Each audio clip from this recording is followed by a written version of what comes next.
দেশের জনপ্রশাসন ব্যবস্থা অনেকটা দালালির উপর দাঁড়িয়ে আছে বলে মন্তব্য করেছেন তত্ত্বাবধায়ক সরকারের সাবেক উপদেষ্টা ডক্টর হোসেন জিল্লুর রহমান।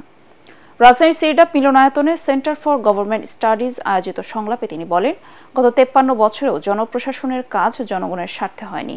অন্যদিকে আওয়ামী সরকার জনপ্রশাসনকে দলীয়করণ করায় জনস্বার্থ বিঘ্নিত হয়েছে বলে মন্তব্য করেন ডক্টর বদিউল আলম মজুমদার। আরও জানাচ্ছেন মুশফিকুর রহমান।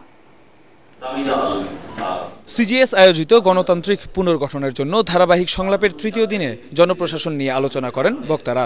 এতে নির্বাচন ব্যবস্থা সংস্কার কমিশনের প্রধান ডক্টর বদিউল আলম মজুমদার বলেন, জনপ্রশাসনের উচিত জনগণের স্বার্থে কাজ করা। 2007-8-এর সিন্ড্রোমে ফিরে যাচ্ছি, যে তখন সংস্কার একটা গালিতে পরিণত হয়েছিল, যে সংস্কারবাদী কি আফসোস।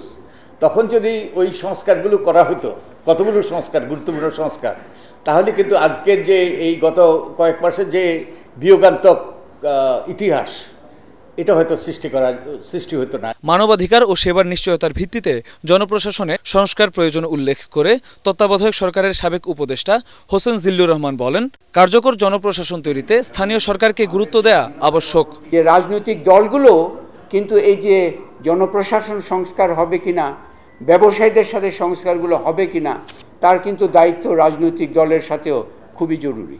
কারণ আমি যা দেখছি, বাংলাদেশে কিছু সংস্কার হবে, নির্বাচন হবে, কিন্তু জুলাই আগস্টের আকাঙ্ক্ষা পূর্ণ বাস্তবায়ন হবে কিনা, ওটা কিন্তু আপ ইন দি এয়ার।